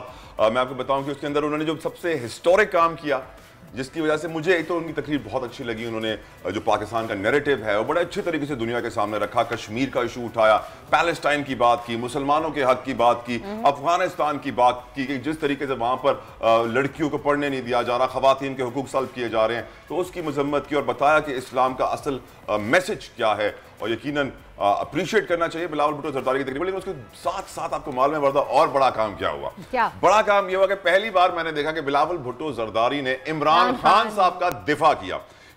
He defended the step of the previous Prime Minister Imran Khan visiting Russia. यकीनन ये सवाल पूछा गया क्वेश्चन एंड आंसर सेशन में कि क्या आपको लगता है कि इमरान खान ने रशिया जाके ऐसे माहौल में सही किया था? जिसके ऊपर बिलावल भुट्टो जरदारी ने ये जवाब दिया कि मैं डिफेंड करूंगा अपने एक्स प्राइम मिनिस्टर को कि उन्होंने ये फॉरेन रिलेशंस को और फॉरेन स्ट्रैटेजी को मद्देनजर रखते हुए ये बिल्कुल सही कदम उठाया। इससे नजर क्या आता है? मैं बढ़ता नजर ये आता है कि बिलावल भुट्टो जरदारी ने ये ओहदा संभालते ही बड़ी मेच्योरिटी और एक रियासत का वो हिसाब बन चुके हैं। क्योंकि foreign ministry is always considered as the रियासत और उसके ब्यूरोक्रेट्स अपने आप को रियासत का हिस्सा कहते हैं और वो दुनिया भर में पाकिस्तान का नैरेटिव, इंप्रेशन, इमेज बिल्ड करने में कलीदी किरदार अदा करते हैं। तो अब ऐसे फॉरेन मिनिस्टर आए तो उनके साथ सवाल जवाब का सेशन भी हुआ। बड़े अच्छे उन्होंने सवाल जवाब दिया और बड़े अच्छे तरीके से उन्होंने तकरीर की। आई थिंक इमरान खान साहब भी बड़ी अच्छी तकरीरें करते थे, लेकिन अब इमरान खान साहब के बाद जो नंबर 2 पे मुझे नजर आ रहे हैं जो दुनिया में पाकिस्तान का एक अच्छा पॉजिटिव इमेज क्रिएट कर रहे हैं और नैरेटिव सही तरीके से दुनिया की अदालत में रख रहे हैं, तो बिलावल भुट्टो जरदारी ने कल रात किया जो आपने मिस कर दिया सोते हुए। मैंने नहीं कि सुबह हेडलाइंस में काफ़ी ये चीज़ चल रही थी और ख़ास तौर पर जब उन्होंने इमरान खान साहब का दिफा किया है चेयरमैन पीटीआई का, तो इस बात पे बहुत ज़्यादा उनको अप्रिशिएट भी किया जा रहा था, मानी भी जा रही थी कि उन्होंने, क्योंकि हम उम्मीद नहीं कर पाते इस चीज़ की कि वो, हम इस तरह से एक्सपेक्ट नहीं कर रहे थे कि वो इस तरह दिफा करेंगे, लेकिन इट्स रियली गुड कि उन्होंने बहुत ही एक मेच्योरिटी का मुजाहिरा किया। इमरान खान के दिफा उन्होंने किया। अब आप इमरान खान का मेरे ख्याल से कोई गाना भी सुनाने वाली हैं। हाँ जी, मैं आपको इमरान खान का गाना सुनाऊंगी कि बहुत आजकल पीटीआई के जलसे जिस तरह से हो रहे हैं, बात हम सब आए दिन पीटीआई के जलसों में गाने और कॉन्सर्ट वाला माहौल रहता है, गाने सुनने को मिलते हैं डिफरेंट सिंगर्स से हमें। लेकिन अब हम यहाँ आपकी मुलाकात करवाने जा रहे हैं 3 ऐसे जो फ्रेंड्स हैं आपस में, उन लोगों से जिन्होंने माजी में तो अपना म्यूजिक ग्रुप बनाया था, सिंगिंग किया करते थे और अभी कर भी रहे हैं, लेकिन अब ये नए विजन के साथ मैदान में आए हैं और अभी कुछ दिनों पहले ही इन्होंने पीटीआई के लिए एक नगमा गाकर सोशल मीडिया पर धूम मचा दी है और वो नगमा बहुत हिट हो गया है। चलते हैं दबे पाँव कोई जाग ना जाए। नबील हसन और तैयब हमारे साथ मौजूद हैं, उनसे बात भी करेंगे, तो आइए बात करते हैं उनसे। जी अस्सलाम वालेकुम। वालेकुम सलाम। जी तैयब और नबील कैसे हैं आप मुझे बताइए कि पीटीआई का नगमा जो आप लोगों ने बनाया है, ये आपसे कहा गया था, ये खुद से आपके जहन में आया? जी इस तरह है कि हम लोग ऑलरेडी जो हकीकी आज़ादी की जो तहरीक है, हम उसके बहुत बड़े सपोर्टर हैं और हमें था कि हम अपनी कैपेसिटी में रह के तो किस तरह जो है वो कंट्रीब्यूट कर सकते हैं इस तहरीक में।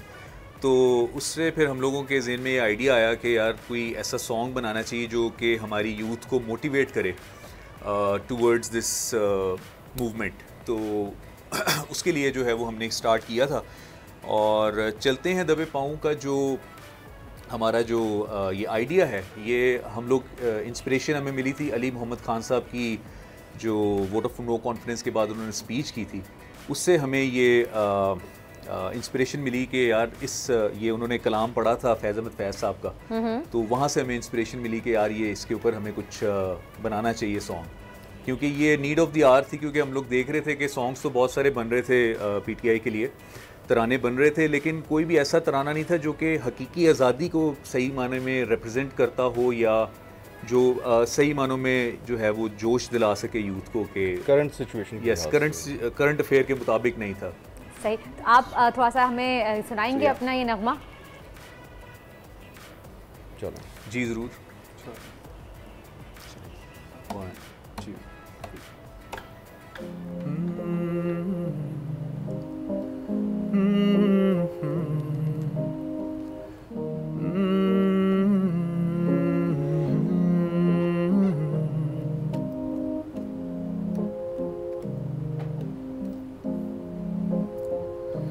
मैं कट के रूं के सलामत रहूं, यकीन है मुझे कि ये हिसार सितम कोई तो गिराएगा। तमाम उम्र की सा नसीबियों की कसम, मेरे कलम का सफर राएगा न जाएगा। चलते हैं दबे पाँव, कोई जाग न जाए, गुलामी के असीरों की यही खास अदा है। होती नहीं जो कौम हक बात पे या उस कौम का हाकिम ही फकत उसकी सजा है। चलते हैं दबे पाँव, कोई जाग न जाए, गुलामी के असीरों की यही खास अदा है।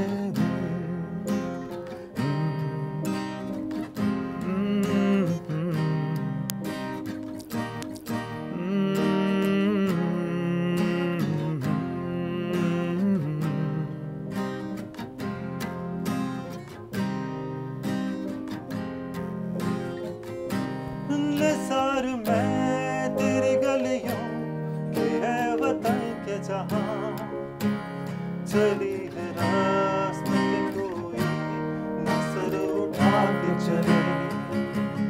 जो कोई चाहने वाला तवाफ को निकले, नजर चुरा के चले, जिस्म जान बचा के चले।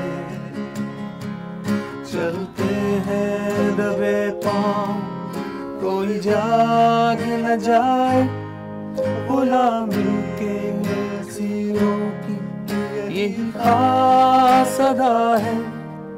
होती नहीं जो कौम हक बात पे यकजा, उस कौम का हाकिम ही फकत उसकी सजा है। चलते हैं दबे पाँव, कोई जाग न जाए, गुलामी के असीरों की यही खास अदा है। बहुत खूब नबील, बहुत खूब। आप सबका इतना अच्छा आप लोगों ने इसके लिरिक्स लिखे हैं और वाकई आप क्या कहेंगे ताला?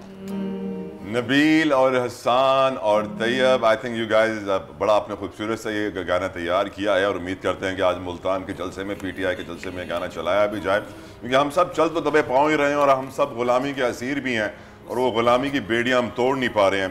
ये मुझे बताइए, आपको मालूम है कि आज म्यूजिकल इंस्ट्रूमेंट्स की इंपोर्ट पर मुकम्मल बैन लग गया है? अब आपके ये गिटार विटार ये सब बड़े महंगे होने वाले हैं, बड़ी मुश्किलात होने वाली है म्यूजिशियंस के लिए। ये तो जब से हम पैदा हुए ना यही हाल था, अब शायद उन्होंने ज़्यादा कर दिए होंगे टैक्सेस वगैरह।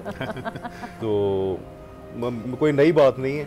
मेरा तो कभी भी मेरा तो पर्सनली ख्याल ये है कि ऑलरेडी ऑलमोस्ट आई थिंक मेरा कोई 19-20 साल का एक्सपीरियंस है एज ए प्रोफेशनल म्यूजिशियन। तो मैं तो ये अब सोचता हूँ कि यार कौम को ना फाइनली डिसाइड कर लेना चाहिए कि यार करना भी है या नहीं करना। या तो ठीक तरह कर लें और अगर नहीं करना तो फिर क़यामत तक लेना यहाँ पे बैन कर दें। अच्छा, खान साहब को ये पूरा क्रेडिट जाता है कि जितने भी उनके जलसे हैं उसमें ऐसा म्यूजिक का एहतमाम होता है, ऐसे म्यूजिक चलाया भी जाता है डायलॉग्स के बीच में, तकरीरों के बीच में। ये गुज़िश्ता रात जब फजलुर रहमान का जलसा चल रहा था कराची में तो बड़ा बोरिंग इसलिए लग रहा था, देयर वाज नो म्यूजिक। आदत सी हो गई है कि जब भी जलसा हो तो बैकग्राउंड म्यूजिक होना जरूरी है। तो आई होप कि आज के जलसे में आपका ये नगमा चलाया जाएगा। हाँ जी, उम्मीद तो है, इंशाल्लाह चलेगा ज़रूर। और ये है कि तराने जो हैं वो बेसिकली अच्छे, मतलब म्यूज़िक को बेसिकली एक सॉफ्ट पावर के तौर पे यूज़ किया जाता है और इसका एक बड़ा इम्पैक्ट होता है आपके सेंटिमेंट्स पे। आप म्यूज़िक को सही डायरेक्शन में भी लेके यूज़ कर सकते हैं, रॉन्ग डायरेक्शन में भी कर सकते हैं। लेकिन ये तराने इसीलिए बनाए जाते हैं, जिस तरह जब जंग भी होती है किसी मुल्क की तो हमेशा तराने होते हैं जो जिस तरह एक कौम को जोश दिलाने के लिए, जगाने के लिए सॉन्ग होते हैं, वो जज्बा दिलाते हैं, जज्बा दिलाने के लिए बहुत ज़रूरी होते हैं। तो आप लोग कल क्या लॉन्ग मार्च का हिस्सा बनने वाले हैं? जी इंशाल्लाह। हाँ जी इंशाल्लाह प्लान तो कर रहे हैं हम। अच्छा, प्लान कर रहे हैं। अभी जो जलसे हुए हैं उसमें भी हमने पार्टिसिपेट किया।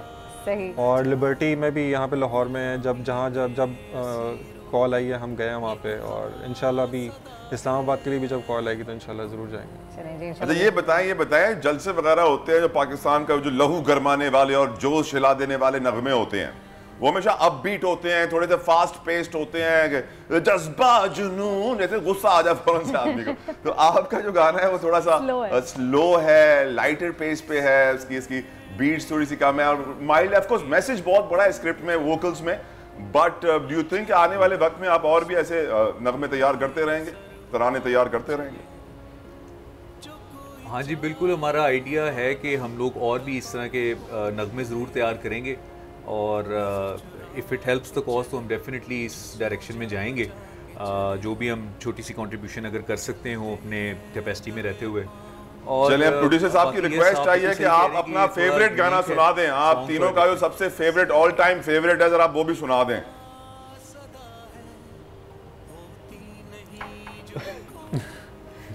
एक्चुअली हम लोगों को जब कल कंफर्मेशन हुई थी तो हम लोगों ने सिर्फ यही गाना तैयार किया था। प्रिपेयर्ड अभी यही है हमारा। सही। तो मतलब चलिए, अच्छा वैसे अगर आप कुछ सुनाना चाहते हैं, आपको कुछ याद हो, किसी और का गाना हो, भले आपका ना हो, आपका फेवरेट हो, कोई जोशीला के जोश का सा माहौल चल रहा है इस वक्त फिलहाल, इसी से रिलेटेड। जी इसी से कोई जोशीला कह रही हैं, जोशीला कोई जज्बे वाला। प्रोड्यूसर साहब कह रहे हैं तो कौमी तराना भी सुनाना चाहें आप सुना सकते हैं, कोई मसला नहीं है, अपने स्टाइल से। हाँ अभी सुन के जरा थोड़ी सी नींद आ रही है, जरा वो कह रहे हैं कि वो प्रोड्यूसर साहब कॉफी नहीं मिली है,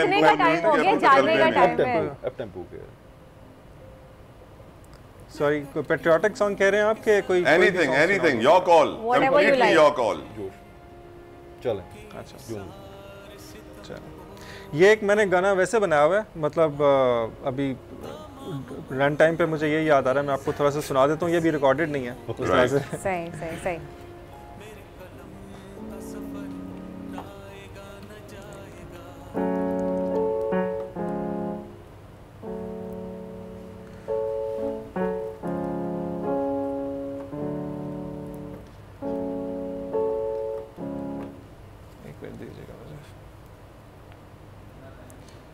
चले आप मेरे सवाल का जवाब दें। जब आपने ये पीटीआई के लिए सॉन्ग बनाया तो आपसे किसी ने कोई तनकीद का निशाना बनाया कि आपने क्यों सिर्फ पीटीआई के लिए ही सॉन्ग बनाया है, स्पेशली इस तरह से?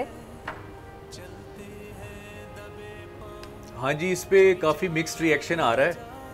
समटाइम्स गालियाँ भी पड़ती हैं कमेंट्स के अंदर, और जो जाहिर है कि पीटीआई के सपोर्टर्स हैं तो वो उनसे दाद भी मिलती है। सो मिक्स्ड रिएक्शन है काफ़ी। राइट, हमारा भाई शायद टोन सेट कर रहा था, अगर टोन सेट हो गई तो please start what you are about to start. जी जाता हूँ मैं, जाता हूँ मैं जहाँ तू जो ना हो वहाँ, चलती है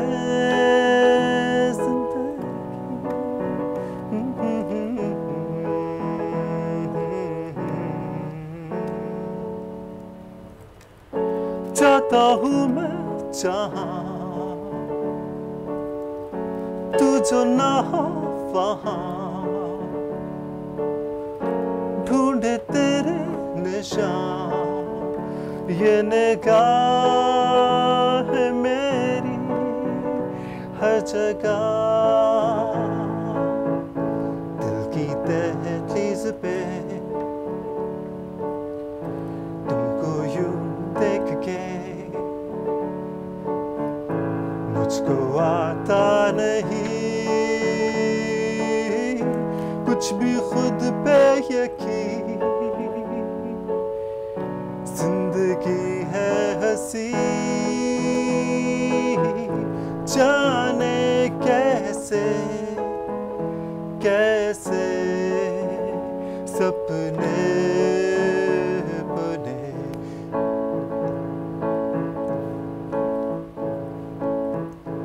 अरमां सारे दिल के पूरे हुए, मन से मन के है जुड़े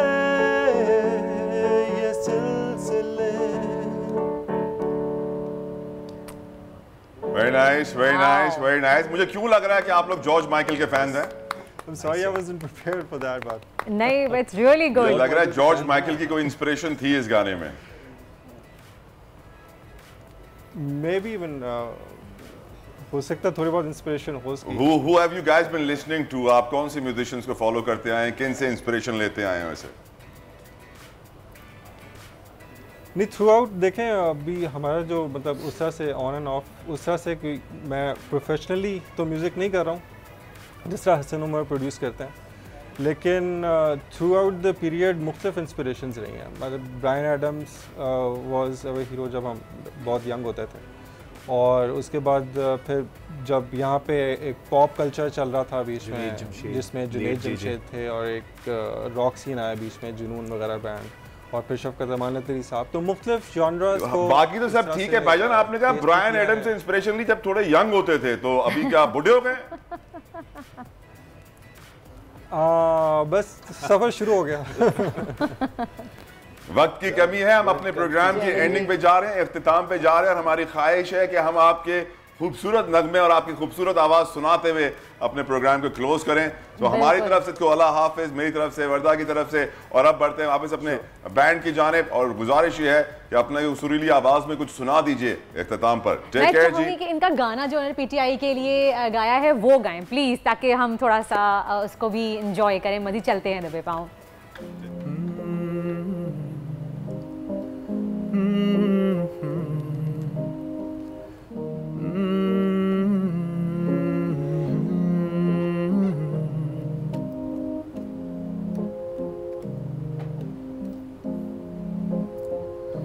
मैं कट गिरूं के सलामत रहूं, यकीन है मुझे कि ये हिसार सितम कोई तो गिराएगा। तमाम उम्र की सा नसीबियों की कसम, मेरे कलम का सफर राएगा न जाएगा। चलते हैं दबे पाँव, कोई जाग न जाए, गुलामी के असीरों की यही खास अदा है। होती नहीं जो कौम हक बात पे अड़ा, उस कौम का हाकिम ही फकत उसकी सजा है। चलते हैं दबे पाँव, कोई जाग न जाए, गुलामी के असीरों की यही खास अदा है।